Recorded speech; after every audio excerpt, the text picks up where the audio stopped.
Take it easy and solve the school lunch problem with SPAM. S-P-A-M. こんにちは、タイガークローラジオ。You are listening now. バック J. You are listening to Tiger Claw Radio. Number one in vintage computer and video game entertainment.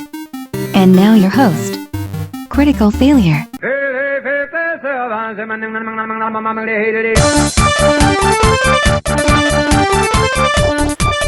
Hey, there we go. That looks much better. What's going on, everybody? This is your host, Critical Failure. You are listening to Tiger Claw Radio, episode 187. Are we really up to 187? Jeez Louise.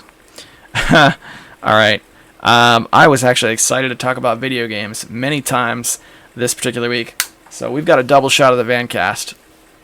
And I'm surprised it didn't make it to a triple shot because I had quite a bit to go over. Particularly Quake Champions and Friday the 13th as well. That's a game that has caught my eye in a big way. All right, we're going to kick things off with a track from Lazy Nerd 204. This track is called Same Pace and Chords. This is off Lazy Nerd 204's March Tracks EP. Go ahead and Google that, pick yourself up a free copy, and let them know you heard it on Tiger Claw Radio.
Lazy Nerd 204, ladies and gentlemen. Hey, that's pretty good. I really feel like that's, let's head over to the... Oh, botching that hard. Okay, the Vancasters, I think, where all my deep thought about, I guess you could call it that, about gaming takes place. And it's really, there were a couple of times in the van, this week in particular, where I got kind of excited about the impending Steam sales that are coming around. Okay, you guys know the drill. You're listening to Tiger Claw Radio. This is the Vancast. Hey! Yeah, you're listening to Tiger Claw Radio. This is the Vancast. The afternoon edition. Ah, yes. Driving home from a long day of work. So my favorite game, Quake. The Quake franchise. Back in the video game news. With Quake Champions. Is it Champions or Quake Championship? Quake Championship? They're taking Quake and they're trying to make it... Alright, here's the headline that a hack blogger like myself, I think, would lead off with. It's Quake, but it's updated for a new generation. It's taking the classic Quake and it's bringing it to a new generation of gamers. What I think is really happening is they have the company now known as ID and the holders of the intellectual property that is Quake are releasing a game that looks an awful lot like a modernized Quake 3 Arena. But the reality is even though it has a lot of, based on what I've seen, a lot of the familiar Quake elements, they have added to this new version of Quake selectable champions. The person it's no longer a skin, man. There's really you could be a champion. That's right, selectable characters that have a heavy influence on gameplay. Now, let me just say, this is something that if you look up this Quake Champions game, the public opinion, there's definitely a camp of people that think this way, and that is that we didn't have that in Quake 3 Arena. We didn't need that. And the reason why it's important that we didn't have that back in those days is because every person who stepped out onto the arena had the same resources. And because of that, if you killed somebody, there was very little thing you could blame it on. And I think that was important to the balance of the game. Now, I mean, okay, let me turn back the clock a little bit. This was an argument or rather an intellectual discussion, if you will, that we had about fighting games maybe about a month ago here on TCR. And we talked about there being no true balance in fighting games because of this character is a little bit better than that character, and this better than character, and this played differently than that character. So if you have people of equal skill playing, then I guess it comes down to paper, rock, scissors, who picks the best character to match another character. That's kind of what is being introduced to Quake, and I'm not a big fan. I gotta say, graphically, I mean, it looks pretty cool. I haven't played it yet, so anything could happen. But that is what we're getting in the Quake franchise. It's also worth noting that this is the first Quake game in about a decade, and the last Quake game, Quake 4, I don't know how that game did, but I got it, and I kind of didn't quite do it for me. To be fair, I was probably playing other things at the time I got it, but when we got that new Doom game recently, that's kind of what I was hoping Quake would be like, the next Quake. I was hoping we'd get some sort of multiplayer enabled, but we'd get a single player campaign that felt a lot like the original Quake. And by that I mean the Lovecraftian Gothic architecture we saw in the first Quake. We're not getting that. That's not good. I mean, we might get that at some point, someday, but that's not this game. And I gotta say, as somebody who played Quake in the GameSpy days, as you guys well know, it's one of my favorite subjects to talk about. It's disappointing that we're not getting that game, because I don't know. I think that would be my dream game. And we were so close to getting my dream game, you know, that it kind of sucks. That's not what's happening. But again, haven't played it. I'm gonna keep as open mind as I can. But based on what I saw, it just seems like we've already got Quake 3 Arena, and that game is good. So if they're gonna try and re-release it, they better really bring it. I don't know, man. That's what we're getting in the Quake franchise right now. And I can't sign off the Vancast because this is a dangerous place for me to start messing with my phone. So that leaves my interest back at in the Doom franchise. That means the next the mecca for me right now is Doom. That's the game I want to get. You know what else I haven't played that I wouldn't mind getting a hold of? Grand Theft Auto 5. That's a game that people really like, and it's been out long enough that it went down recently to like $35 in a sale on Steam. I think I would buy it for that. The only thing that's stopping me is that the Steam summer sales are around the corner.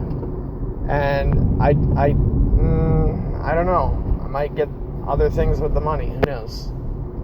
Who knows? But I had a moment recently where I was clicking around on VidMe, and I mistook some screenshots of Grand Theft Auto 5. I thought they were screenshots of Trackmania. There was like a car and like a tube that you could race around in circles. I was like, oh, it's Trackmania. And I was like, no, this is GTA 5. And I was like, what? Get out of here.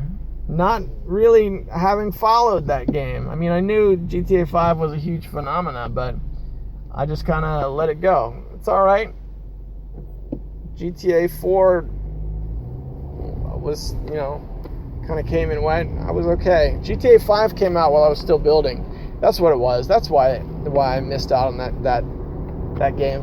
I was still collecting parts for the Panzer when that came out. And people were going nuts about it. And I was like, well, I could buy this game, but my laptop sure as heck isn't going to run it, and I kind of need the money to buy RAM cards or a power source or whatever it was at the time. So, yeah. So that's really where it's going to be at for me, is getting GTA 5 and Doom. Because I'll tell you what, this new Quake game, it really looks like they're just saying, we need to rebuild Overwatch. We need to make a low-grade Overwatch, and we're going to do it using the Quake intellectual property. And that makes me angry. It makes me angry because I'm not interested in Overwatch. Overwatch looks dumb to me. Blizzard is a dumb company to me. Modern Blizzard is a dumb company for me. It's a company that doesn't play ball with other companies. And I'm sorry. I'm just that's where I'm at. I was never ever interested in Overwatch for a second. So I have a negative reaction to intellectual property that I really am attached to being used to clone it. On the other hand, I mean, to be fair, of the champions that are listed in Quake 3, or excuse me, not Quake 3, but this new Quake game, the cursory glance that I took, I can see familiar faces from the Quake 3 character stable. Okay, so the people you fought against in Quake 3 Arena, they gave those characters names, and those are the champions. So I guess it's cool that it's like, oh, I recognize Anarchy as, the boss of Tier 2 in Quake 3 Arena, and that's, a character who's, available or whatever. But I mean, I don't know. That still doesn't make up for what they're doing, as far as I'm concerned. I hope it's great, and I'm totally wrong. I hope that I'm totally wrong. But you guys know how these things go. Only time will tell. And like we talked about when it came to E3, I will not be swayed by companies telling me about things anymore. Now you need to show me, because that's the industry that we're in now. Alright guys, that's the Vancast. In a second, see if I can get here. I will throw it back to Panzer Studios. Back here, safe and sound in Panzer Studios, you were listening to Tiger Claw Radio, episode 187. We're going to play a track from Coleco Music. This is Coleco Says, How Are You?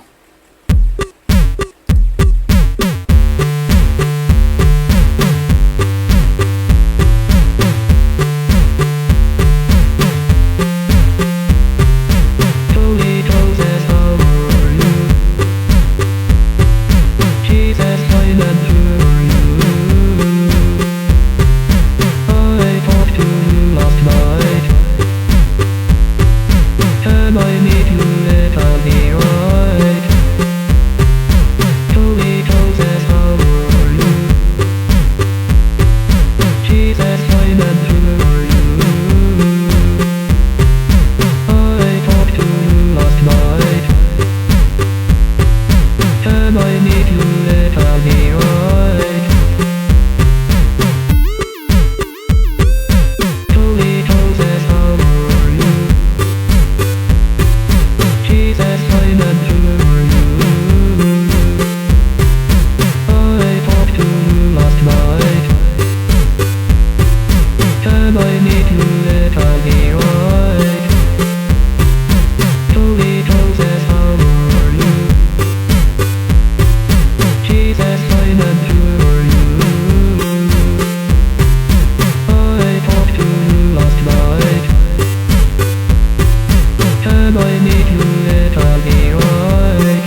What's going on, guys? You're listening to Tiger Claw Radio. Let's just take a minute to thank the patrons for keeping the show alive.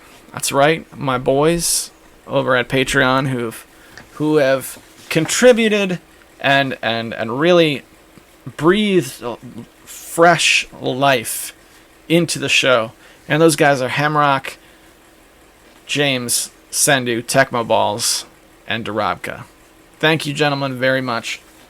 If you'd like to support the show, head over to the Patreon page. These guys are getting the show on Friday nights, just a few days earlier. That's my thank you to those guys.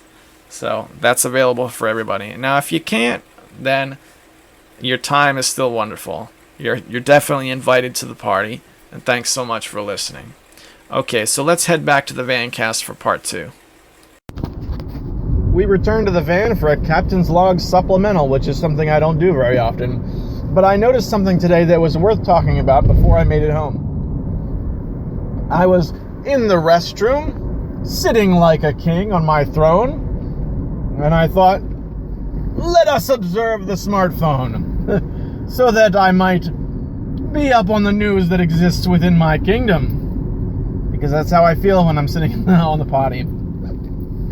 And I noticed there was an email from GOG.com, as is usually the case when they have some sort of sale and or other promotion. And this one was very interesting indeed. They had a big influx on SNK games and Neo Geo titles. Now, my initial reaction was, okay, great. A lot of the stuff that they have on Steam that they were releasing last year finally made its way to GOG. So you can purchase it, enjoy it in GOG Galaxy, and have fun with it.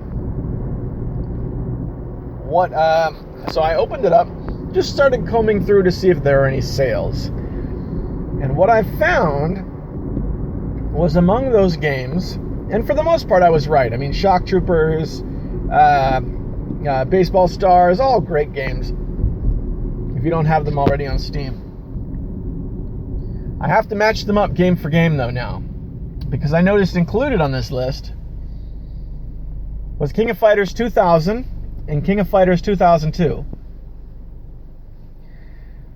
Those are now available. Not only are they available on GOG, but they are on sale.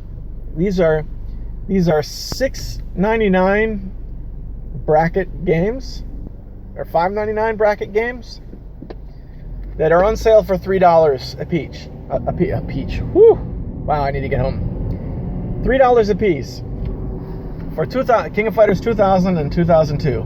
Now, Steam, I know offhand, does not have either one of those games.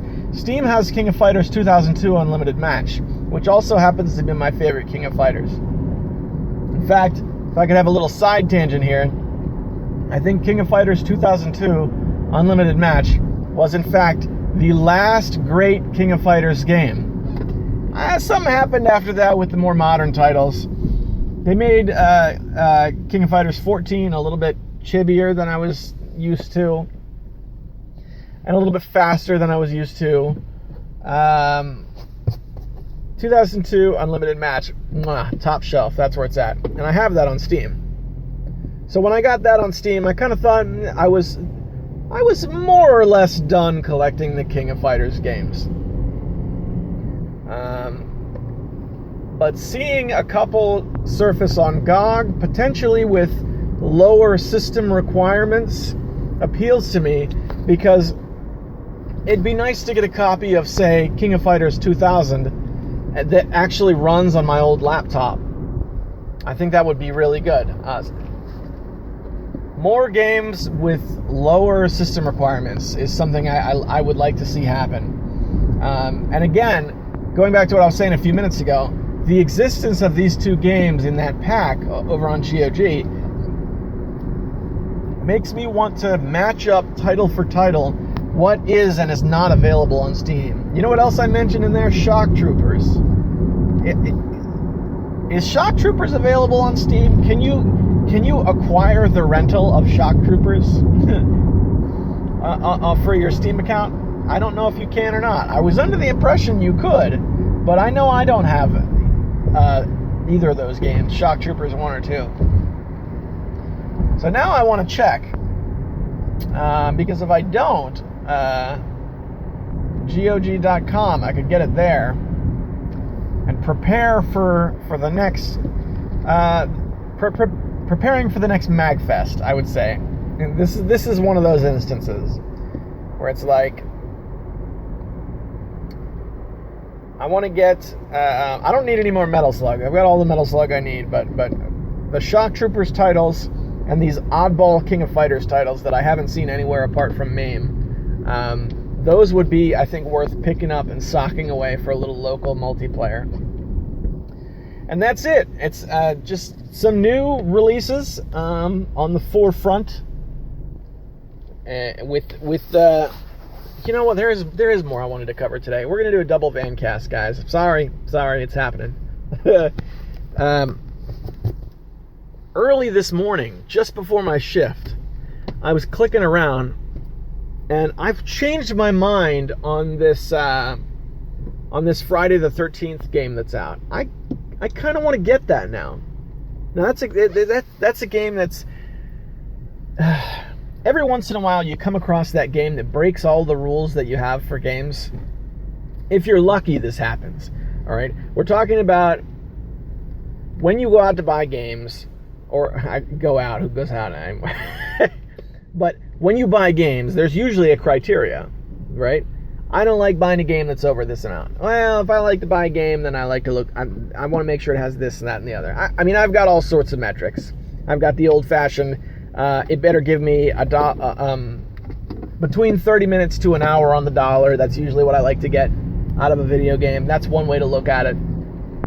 But here's a game, Friday the 13th, which is cruising, pretty popular on Steam right now, that I want to get, but it breaks those rules. In that, it only has one game mode and 3 maps, but it's $40. That's a game I wouldn't even consider for the longest time. But I don't know, something about, especially since I think the last time I mentioned this game, I was talking about how it looked a lot like Dead by Dawn or Dead by Daylight, something like that. Another game that looked very similar. Until I sat down and watched some gameplay. Yeah, I kind of want it. I kind of want to play hide and seek with murder. In the third person. I think that might be fun. 1-on-5 or 1-on-4 hide and seek with murder. Now, there are a million downsides. Like when I bring up the Friday the 13th game, I can't not talk about the downsides. It had a disastrous launch, but it's currently a multiplayer only game. And it seems like multiplayer only games are going to have one of two things happen. Either A, it will be dead super fast, or B, it's going to have a disastrous launch. This went for the B school of thought. The launch happened and nobody could get into a game, and there was connectivity issues, and that's what I gather. But they're saying, and this is where it breaks the rules for me. They're saying, oh, we're going to add a single player. Oh yeah, there's planned patches, bruh, there's planned patches. Don't you worry. $40, bruh. It's technically not early access. We just went ahead and released it with entire game modes missing. So, am I going to buy this game? No, probably not yet. I want it, but am I actually going to buy it? Probably not yet. Here's the thing. Street Fighter V, a game I love / hate, or a game I enjoy owning, we'll put it that way. That game had a disastrous launch. It had a launch very similar, minus a lot of game modes. But they made it into something, so it is possible. Let's just say I'll be watching this one. I would like to see where it is in 12 months. Because part of me thinks, well, if you do that, it'll be dead by then, and then you'll have missed your chance to play it and have a good time. Well, that's true. But if it's going to be dead in 12 months, I certainly I'm not going to give those guys $40. let's see if this game holds out. In the meantime, its competitor, whose name I can't remember, Dead by Daylight or Dead by Dawn or Daylight Dawn is Dead by Game Time. If that one goes on sale, or actually I have no idea what the regular price is for that game, I'll probably end up picking up that game. But I suddenly, this morning, really got into the idea of playing hide and seek with murder. All right, that's enough for the Vancast supplemental, guys. I'll see you back in Panzer Studio. Yes, friends. I'm in my mum's car. Broom, broom. That is the Vancast. Get out the car! Aww. All right. So a couple of things. King of Fighters 2002. I believe 2002 is available on Linux and 2000 is not. So I have to check that out. But there was one other thing that happened shortly after that worth mentioning. GOG, and I believe it's still on their main page, so I'm going to head over there now. They released Fallout 3. Yeah, Fallout 3, Elder Scrolls 4, Oblivion, and Fallout New Vegas. Those are all available on GOG now. Fallout 3 in particular, even having that on Steam, I wonder if the GOG version is a better one to get. Because my Steam version, I can tell you that that's a Games for Windows game. So does that mean that GOG is selling a Games for Windows game? Or does that mean that GOG has a copy that's not Games for Windows? Ooh, I'm checking out the GOG sale. The GOG sale's pretty big. Steam sales are coming, and the game companies are really trying to flag me down to get me to spend money early. Oh boy, Moto Racer 2 is $1.19. If there's one thing I love, it's terrible racing games. Woo! All right. Should we do another track?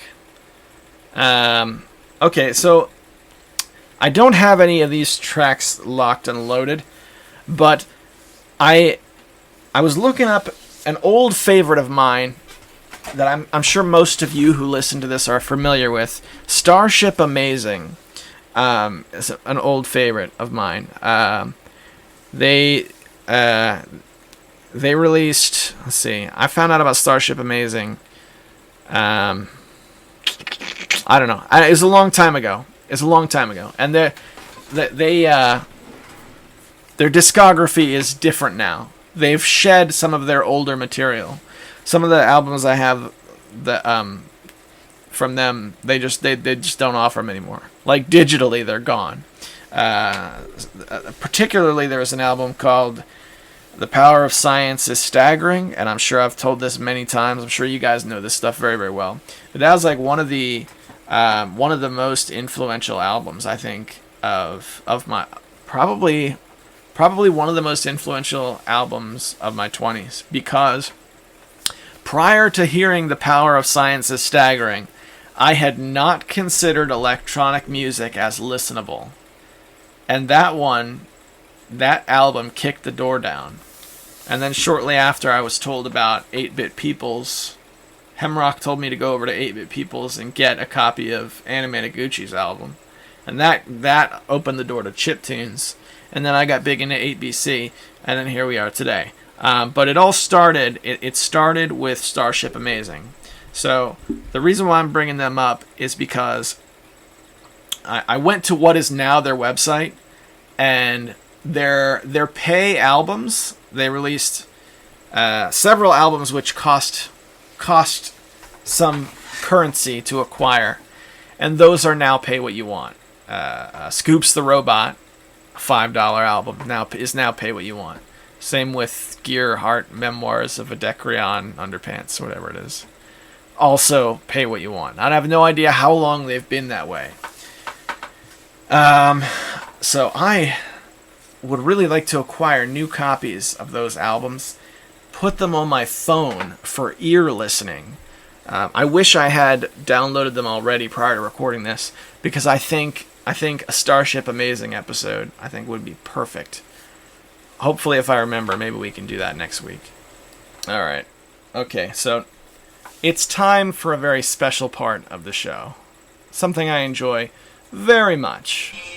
It's time for the fail bag.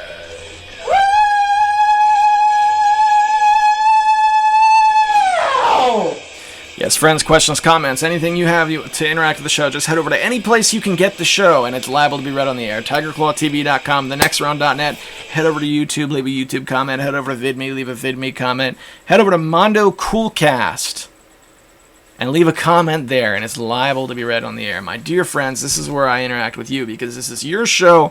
You guys are helping keep it alive, and this is a part where we can bonk heads and see what's going on. So I would like to start with something was sent directly to my email from an old friend. This is from Hemrock. Let's see what he's got to say.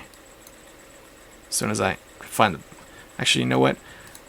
All right. Come on, man. Hemrock, where's your email, buddy? Ah, here we are.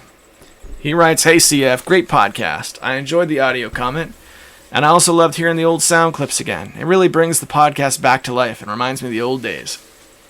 Speaking of the old days, I'm catching up with good old Triverse from Scenic 7 PR on Steam.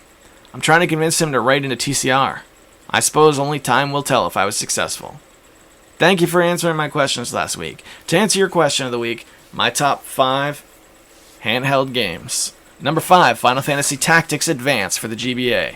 FF Tactics with a twist on the go, enough said.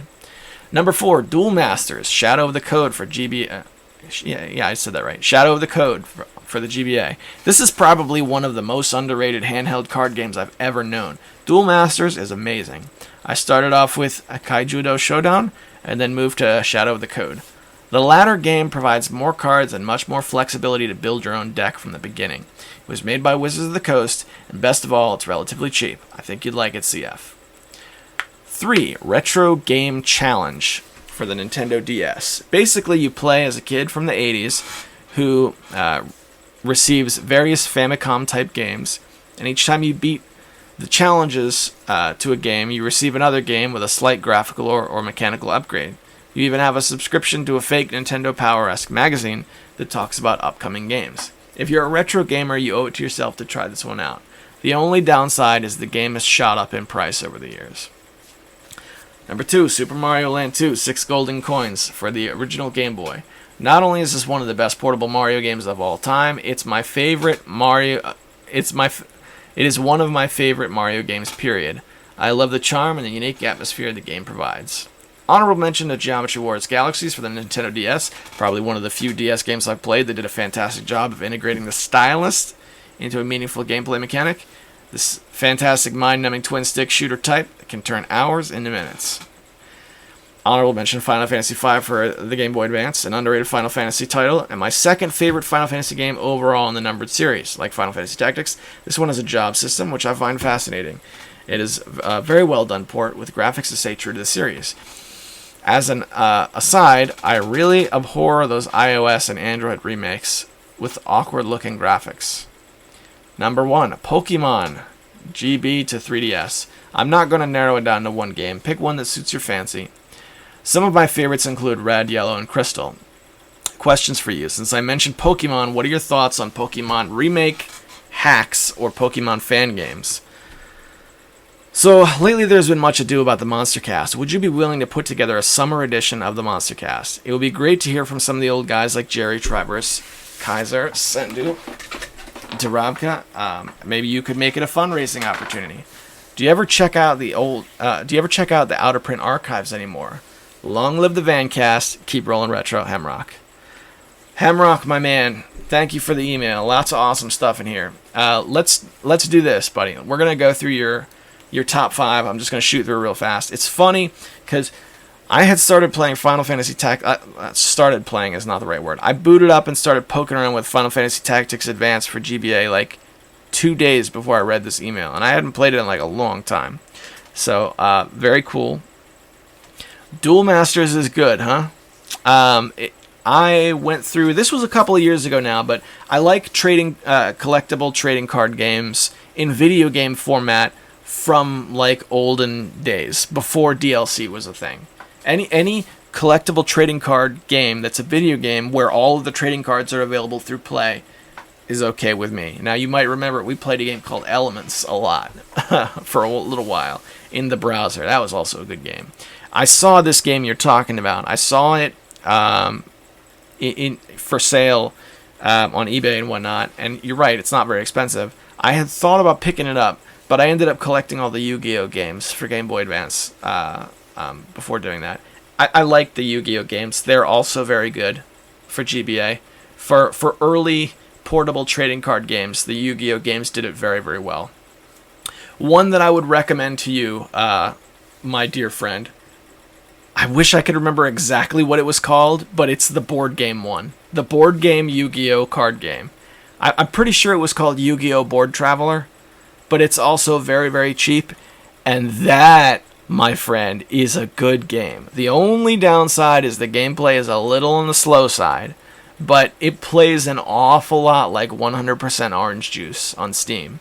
I think you might like that one. That's a game that, like, there's nothing else quite like it, at least not on the GBA. See, moving on, you said Retro Game Challenge. I remember that when that came out, you were still with the Retro League at that time, and you guys, one of you guys in that outfit at that time was bringing that game up every single week. It was Retro Game Challenge, and it was also when is Pure Solar coming out. that was the mantra. Super Mario Land 2, excellent pick. That was actually my first ever, the first time I ever saw a Game Boy. My older brother bought his game when he bought, well, at home, I guess, and not counting like the store kiosks they had set up, like at Sears at the time. But my older brother bought a Game Boy without a game, and he bought a cartridge separate, and that was the game that he bought. So that was the first ever game that I saw on a Game Boy at home, was Super Mario Land 2. And I agree. That's another game that, it's the only Mario game I can think of where you get bunny ears that make it so you can fly. And 100 coins doesn't give you an extra life. You get to play a slot machine instead. A lot of good things about Super Mario Land 2. That was a good game, man. I'm right there with you. Let's see. Said you didn't like the iOS Android remakes of the Final Fantasy games. Now, I played the Android remake of Final Fantasy 3 at great length until, because I had they released the Android port. I believe it was the Android port. They put it out on the Ouya, so I have to think it was the Android port. Although it might be the DS port. But I played that at great length. Well, for me, at great length. I put probably like 10 or 15 hours into it. And then I had to reformat my Ouya. I enjoyed that. But I could see, in contrast to some of the other FF games, I could see why you might not like it. I don't know. I thought it was okay. I thought it was okay, but having known about the job system, I was warned before I played Final Fantasy III that if you don't know exactly what jobs you're supposed to play as, that the game is just unbearably hard. So it's like, just forget it. You know, I looked up exactly what jobs to do. I was like, I didn't do a walkthrough or anything like that. That's fine. I'll play through it myself. But the jobs that you were supposed to do, forget it. I'm not going to guess, because if I guessed wrong, I'd have to spend 20 hours leveling up, you know, again or something after changes. So no, not going to do that. Pokemon. Some of my favorite moments playing Pokemon was before they shut off the Wi-Fi for the DS. I played an online match with Jerry Terrifying, and I did not know the microphone was going to pick me up. So my Game Boy Advance, my DS just started talking to me, and it was Jerry was like, "I can hear you, dude," and that was an awesome moment in video games for me. And that happened on Pokemon Soul Silver. And I also got to play it with Sendu a little bit. Sendu was playing Diamond at the time. And we were able to battle each other. And both of those guys just cleaned my clock every single time. But it was still fun, man. It was really cool. That's a good list. As for out-of-print archives, no, I don't check it out anymore. But I should. And now that you mention it, especially since, like, I run into situations where it's like I need something to go over to keep things going. I'm going to write that down before I lose it. Out of print archive. Out of print archive was always a great place to go for content, because I could just flip it open and go through it, and it would just trigger. I would get triggered in the best way from out of print archive. All right. My man, that is the Hemrock email. let's head over to the next round, where I have a comment from my boy, the Retro Kaiser. And he writes, hearing about the Monster Cast brings me back to warm nostalgic memories. From getting my brother to trick you by making him pretend to be me. I remember that. Jerry's story about barbecued babies and those Alaskan guys being tools. Good times they were. You considered making a second one. I'm sorry, that is a question mark. You considered making a second one? I know that sounds like a lot of hard work, but I know you can pull it off. Actually, this idea reminds me of the decline of Western civilization movies, where they took a look at punk and metal scenes during the different decade, each with each part. You need to watch those movies. They are great. Last but not least, here are mine/Kaiser's top 5 handheld games. Whisk. Number 5, Wario Land 3, Game Boy Color. A really strong platformer with lots of exploration, which is unusual for a game like this. It's kind of like a 2D version of Super Mario 64, but much more fleshed out and clever. 4, Pokemon Puzzle League, Game Boy Color. It's just Pokemon-themed Tetris, but with a Pokemon twist. This combination works better than expected, and it's really damn fun. The game is better than any of the mainstream Pokemon games. Not to take the credit from the mainstream Pokemon games, they are also great. Number 3, Legend of Zelda Minish Cap GBA. Number 2, Legend of Zelda Link's Awakening DX. And then he puts Game Boy Color in parentheses. Both these Zelda games have got to be the greatest Zelda games of all time. They're way better than any of the console ones. Not by far, though. That's right. Let me just make sure I read that right. They're way better than any of the console ones. Not by far, though. They have great stories, characters, and gameplay elements that get me immersed into the Zelda universes. A thing that many of the console Zelda games fail to do. Wario Land 2, Game Boy Color. While much more straightforward than Wario Land 3, this game has a charming story, great characters, and very awesome levels that have a lot of exploration. While a lot of that exploration leads to secret coin rooms, some lead to secret exits, making the exploration all worthwhile, even for those coin rooms. This has got tier game and level design. That's my top 5 with small descriptions, so that they make choices seem justiceless. Keep up the good work, stay awesome. And blarg doody blarg. So long, and thanks for all the fish, Kaiser. My boy Kaiser, let's see what you got. Now, you picked Wario Land 3, another solid pick. I didn't play that one as much as other people. I remember when my older brother bought it, but he bought it at kind of the end of his Game Boy's life cycle. Pokemon Puzzle League is a sweet, sweet game. I played for years, man. That was the only game I played with my wife. But we didn't play Pokemon Puzzle League as much. We were playing Tetris Attack, which is the same game, but it's the Super Nintendo version, and it has like the regular Zelda. I'm sorry, not Zelda. The regular Mario stable characters. Pokemon Puzzle League we got later on. We bought the Nintendo 64 version. We bought the ROM off of the Wii, and that was a big day for us because we went out and bought a second Pro controller just so that we could play it 2-player, and then we bought that game. So we ended up paying like $35 just to play that game 2-player. But that was it, man. My wife to this day is still very, very good at it. I got really lucky one time at the thrift store, and I found a completely untouched, and brother, believe me when I tell you, completely untouched purple translucent Nintendo 64 controller. Now this baby has never been used, okay? It was $5.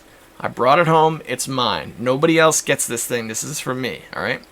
I went to my wife, and I explained to her, listen, Pokemon Puzzle League for the Nintendo 64, alright? People play this in a tournament at MagFest. I now have the controller that they use. Plug in this controller, we'll get you the game, you can go to the tournament. I couldn't quite get her to bite, but she was an impressive Pokemon Puzzle League player. And I would have given her that controller so she could train with what they would use in the tournament. Because she was on a level where, now I don't know how she would fare against the other players, but she was on a level where that was what we would do. Like, that's the controller they're going to use in the tournament. That's what I got to use. But that is a great pick for a portable game. Pokemon Puzzle League for the Game Boy Color. I would also recommend Puzzle League. They stripped out all the licensing and they just released it as Puzzle League along with Dr. Mario for the Game Boy Advance. It's Dr. Mario and Puzzle League, but it's the same game. That's also, if you can find that for an affordable price, that's a pretty good pick. Then you got the Zelda games. Link's Awakening, man. I'm right there with you. Link's Awakening to me is one of the games, you know, when you think about your all-time favorite gaming memories, what are they? What is the gaming memory you have that hits you right in the feels? Because I'm going to tell you mine, and it has to do with Link's Awakening. I talked earlier about my older brother's Game Boy. Now, my older brother had a Game Boy that I just adored. I coveted the heck out of this thing, right? I wanted this Game Boy so bad, but he had it. He was super cool. I was nothing. I didn't have one. I had a Tiger Electronic game called Jump and Run. Also very cool, but doesn't quite stack up. So, it was the middle of the night. He was in his bed. We were kids. I can't remember how old we were. Must have been really young. And he had on... Now, you guys... You might have to... I don't know. You might have to Google this. But the lights that they used to sell for the Game Boy, the original Game Boy. You remember what I'm talking about? They used to sell these big snap-on lights. And the light itself took 4 batteries to operate. 4 AA batteries. And the Game Boy itself took 4 AA batteries to operate. So I remember sitting in bed next to my brother while he used 8 AA batteries to play Legend of Zelda: Link's Awakening. Now, this was not the DX version. This was the original black and white version. And I could barely see it because those lights raised up a border around the screen like a solid inch. I could barely see it, but I was so interested that I was just like cricking my neck to see in the middle of the night, just trying to be dead silent so that my parents didn't come in. And that is a memory that just right there in the feels, and it's got Link's Awakening all over it, which is why to this day I gotta say I prefer the black and white version of Link's Awakening over DX, even though the DX changes were very positive and they added those pictures you could take that you could print with the Game Boy printer. I still prefer the original Game Boy version just because I think it's connected with that memory, even though that's the one that takes me back when I play it. And then Wario Land 2. Wario Land 2 and Wario Land 3. I can't remember, to be honest with you, which one was the Wario Land game that I played, because I only played it for a while. Like a little bit towards the end. Who's talking to me? Who's talking to me? Somebody's talking to me in Discord. I'm having issues with Discord because Discord opens itself up when I start Windows, and I can't get it to stop doing that. I spent like 20 minutes looking for an option, and I couldn't get it to stop. Nor can I figure out how to return this message, because I can't even bring the message back up again. New messages. I made cocoa soda. It tasted awful. I'm a genius. No, wait. That's from like, I don't know, 6 hours ago. Prepare your ani. Sean is playing Galactic Battlegrounds on Steam and could use the company. I am recording TCR. So, soon, maybe. Or not. Or maybe. But I will return to recording TCR.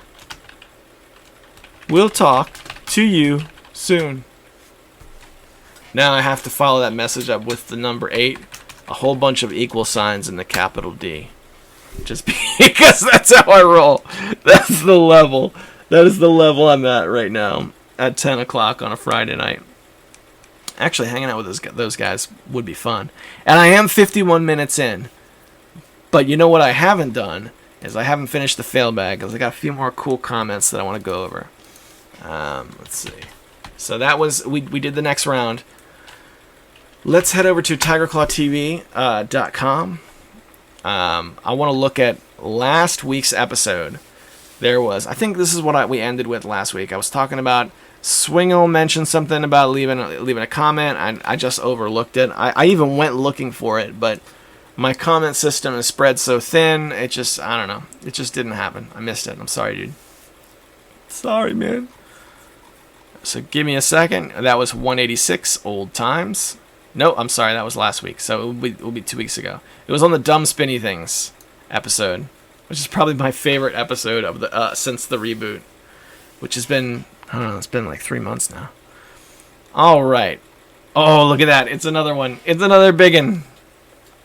All right, Roy Kingston writes at number 1. At minute 9, I bore witness to the table gymnastics that night. It sounded painful and hot at the same time. I ain't gonna lie, I was pantsless and certainly glad the sounds of combat masked my intentions. Number 2, it's a fidget! Number 3, please for the love of failure use your music in the intro. It hurts. The last 3 did the typical dual channel rapid fire of different melodies, but regardless, I like the mess you've made. And I miss the old intro. I know you do, buddy. That's why I played the oldest of the old, just for you. Number 4, for the Doom debacle, buy the boxed edition. It's typically cheaper than the digital distros. Tomcat X got his for $20 during the Christmas sale. Of course, only buy in new condition, since it's just a permanent rental on Steam. Number 5, after getting $16 in Steam credit from selling trading cards, I came to the realization that I'm Scrooge McDuck. I saw games that normally aren't bundle fodder, and yet I couldn't pull the trigger out of spite to the sale price. Do you think it's possible to overcome my hurdle of being cheap? The world may never know.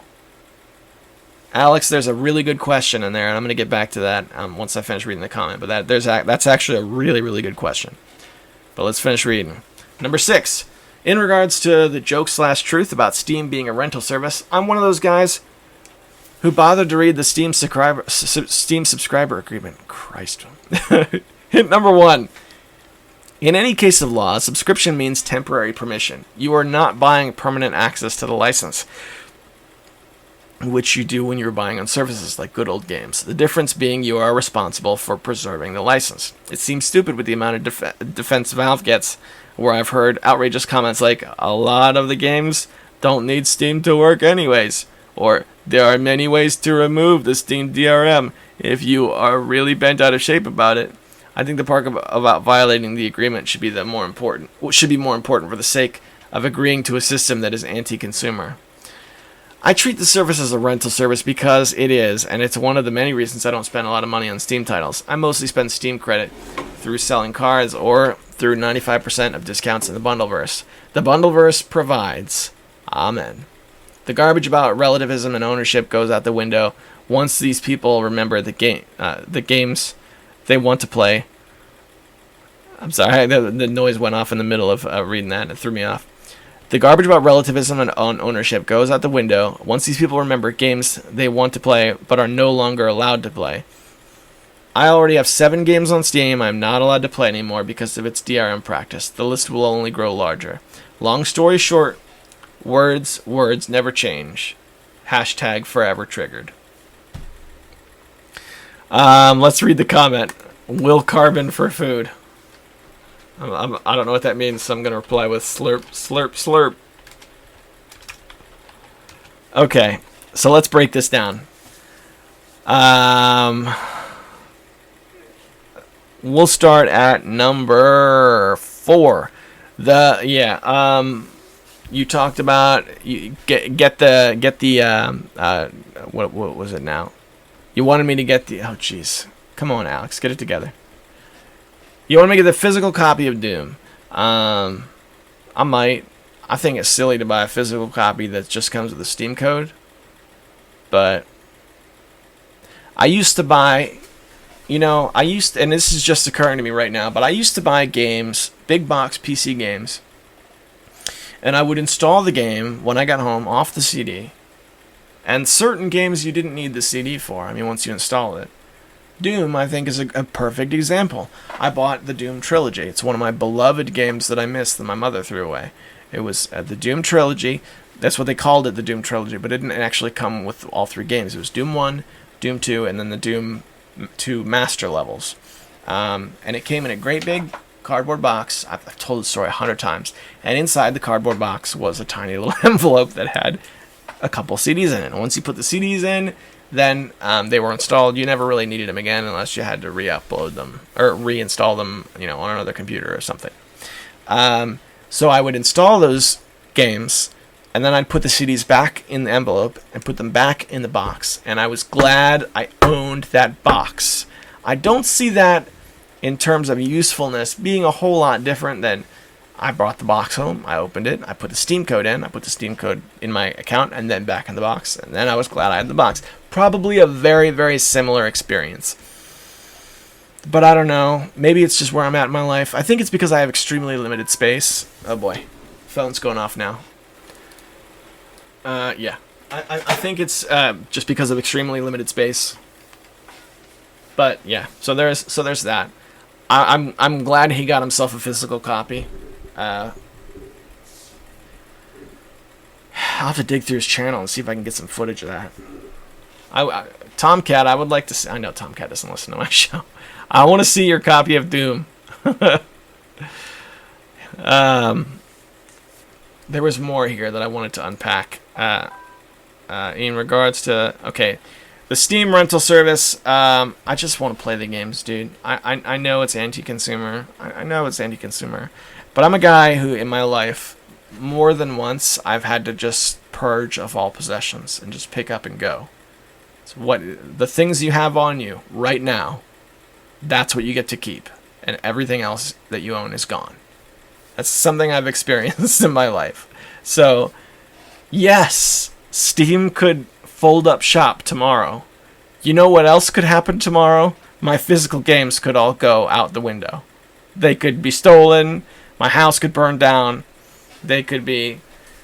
Oh man, I know I've told this story on the air. I had 3 Game Boy games in my hand when I was sitting on the school bus, and this big kid just took them right out of my hand. This guy was like twice as big as me. I can't even remember his real name, but we called him Pee Wee, and we called him that for years. Snatched that junk right out of my hand and kept it. The grown-ups at school were just like, what were you doing with the games at the school? This is why we don't bring games to school. We don't bring them to school because the big kid will take them away. We're not gonna do it. It's really your fault. Yeah. So that could happen. Here's another one. Let's just say things can break. Anything can break at any time for any reason. That is a reality that I've grown to accept. So, in that spirit, I have freed myself up to accept Steam for what it is. Now, I like to use the joke that you've spit out there about it being a rental service because you're right, it is. I know that. But I get to play good games at a good price. I would like you to expand upon the games that you said you're not allowed to play. I don't know what that means, and I'd like you to tell me about it. Please do, my good friend. Well, there was something else you mentioned that I was hoping to offer you some encouragement on. Let's go back to number 6. No, number 5, where you wrote about your Scrooge McDuck, and will you ever find a game again that you'll be willing to buy, that's not a bundle-verse game. Let me offer you some encouragement. There is a way out of that. Okay? If you find a game that you see that you're excited about, I would say it would happen, because I'm experiencing that right now with Friday the 13th. Friday the 13th is a $40 game. That's a mess for a $40 game. But I'm seriously considering buying it. I want to play that game. I really do. I'm not going to buy it until the sales have come and gone. But I want to get it, man. And that is something that goes against the grain of how the bundleverse can make you feel cheap. So I would say you can break that pattern if you want to. I would ask you this, Alex. In all seriousness, how much would you be willing to pay for your dream game? Okay? Your dream game is now available to you at whatever. This is the question of the week. Everybody, this is the question. Think about whatever your favorite platform is, and think about what your dream game is. What is the most that you are willing to pay for that game? The most. Because for me, I don't think it's $40. I think even for my dream game, I think $40 is too much. I think $30 I might do. I coughed up $30 before. I remember when DayZ came out as a mod, and I was hearing all about it. I coughed up that much money for Arma 2. I played some DayZ on my wife's computer because mine couldn't handle it. I think about $30 is my line. For now. We'll see. I'm not saying that I haven't bought a game for more than $30 in the past, but that's kind of what I'm thinking right now. So that's the question of the week. How much would you pay for your dream game? Realistically. I think that's a good hypothetical when it comes to finances in video games. All right, that is I think those are the big questions. We have a few small comments over at let's see, give me a second here. The YouTubans. Head over to my very own YouTube, my own TV station here in Sydney, Nova Scotia. All-Star, but it's the Tetris theme song. I've been watching way too many of those All-Star videos. It's All-Star, but every word is just the first two lines. Oh, gosh. It's the dumbest thing. I can't think of a dumber video to watch than All-Star, but something, something, something. Alright. Old Times, episode 186. Let's see what the comments are. Alright. Death Adder. Death Adder writes, I am no longer a YouTube savior. I'm passing the torch to this kid that unboxes fidgets. In response to what us weirdos listen to. Thank you for answering the question. I don't think anybody else did. Around 10 years ago, I stopped caring about music. I think it was a combination of the mainstream radio stations playing more wussy rock instead of hard rock, and just me getting old and crunchy. But in the 90s through the mid-2000s, a good rock song used to bring me great joy. I know I should probably hunt down some new music, but I'd rather just listen to the latest Tiger Claw Radio and rub one out. Balzac, Kazlab, which he puts next to each other to drive home the point that Kazlab is just Balzac spelled backwards. Balzac is a legend in the community. Rumor has it that he stands over 9 feet tall and holds the record for speedrunningarchive.org. Death Adder's top 5 portable video games pulled out of my butt in no particular order. Persona 4 Golden for the Vita. It's the only Vita game that's ever produced. It was the only Vita game ever produced, and it was fun. Dragon Ball Z, The Legacy of Goku, GBA. Terrible game, but I bought it and the system in one fell swoop. So, it has member berries. Yep, those member berries. I'm right there with you. Nintendogs, Dachshund and Friends, DS. I played it almost every night for bed for a couple months, and I have surprisingly little shame about that. He's the top 10 dogs. Kirby's Dream Land, Game Boy. Excellent pick. It helped me get through a lot of childhood bowel movements. Finally, Chrono Trigger DS. It was my first exposure to Chrono Trigger. So, Avi, that ruled. Good list, man. Yeah, I think had some good picks in there. I played Kirby's Dream Land. I enjoyed very much. I think the rest of those I haven't played very much of. I know Persona is a beloved series. I've only ever really played the very first one. My buddy Engie had the first Persona on PlayStation, and it was a weird game. From what I understand about the Persona series, Persona 1 is nothing like it. It really isn't. He had Persona 2 as well, but I remember much less about that. Finally, we have a comment from my boy Sendu over at Light Studios, and he writes, very briefly, the top 5 portable games. Number 5, Zelda, Oracle of Seasons / Aegis, the only Zelda I have nostalgia for. Number 4, Tetris. I'll let you decide which port. Number 3, Shining Force on Game Gear. 3 games, amazing for their time, still fun. Number 2, Pokemon ORAs. Omega Ruby is the first I've ever completed the Pokedex. Number 1, Persona 4 Golden on the Vita. If you knew how many hours I put into that, you'd slap me. Sendu, my boy. Alright.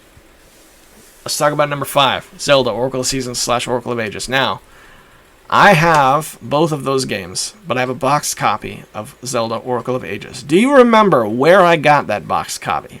One of my good friends emailed it to me. Oh man, that came out wrong. One of my friends emailed me a boxed copy. You know what? No, that's how we're going to leave it. I'm going to let you decode that mystery. One of my good friends emailed me that box copy. Kafefe. That happened. All right. So, yeah. So I have a box copy, and spoiler alert, it was you, like 5 years ago, sent me that box copy, and I thoroughly appreciate it. Haven't forgot it that you did that for me, so thank you much. Very good pick. Very good pick. A lot of love in these lists for those early classic Zelda games, I would say. It's nice to see that 3 of us have put some of those Game Boy Color / Game Boy Zeldas on our lists. That's encouraging to me. Tetris, I hope it's the launch Tetris, because that's a wonderful game. Shining Force on Game Gear. You know, I didn't remember this, and I hadn't thought about this until I read your post, but NG had that game as well, and I borrowed his Game Gear. Game Gear, I mean, was famous for one thing. Apart from being color, it was also a battery hog. But he had an AC adapter for his game. Did he? I remember it that way. He had an AC adapter for his Game Boy. Game Boy, jeez Louise. Game Gear. And that was one game he had. It was the first Shining Force on Game Gear. And I remember he loaned that to me for, I don't know, several nights, a week, a month, something like that. And I remember playing through a bunch of battles, and it was really, really good. I didn't play any other of the Shining Force games on the Game Gear, but I played that one, and I remember it, and I enjoy those memories. Thank you for sharing, Sendu. Thank you for sharing Death Adder and Swingle and all my pals. All your favorites here at IHOP. I've got to go take care of something with my family, and we are an hour and 9 minutes. Yes, we've got a good-sized episode. It's the perfect size. So let's see here. This is the part of the show I like to set aside for a little well-wishing. Look, guys, I know it's rough out there. I want you to know I'm rooting for you, and I say that with all earnest. If you've made it in 1 hour and 9 minutes and 45 seconds, and you're sitting here with me now, you're in my corner, and I'm in yours. You make it a good week. Keep going to work, keep going to school, don't give up. Especially on those bad days. You hang in there. I'm rooting for you. See you on Monday.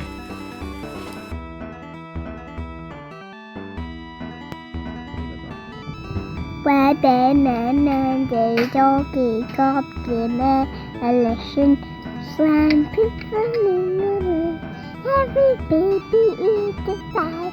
Every kitty is a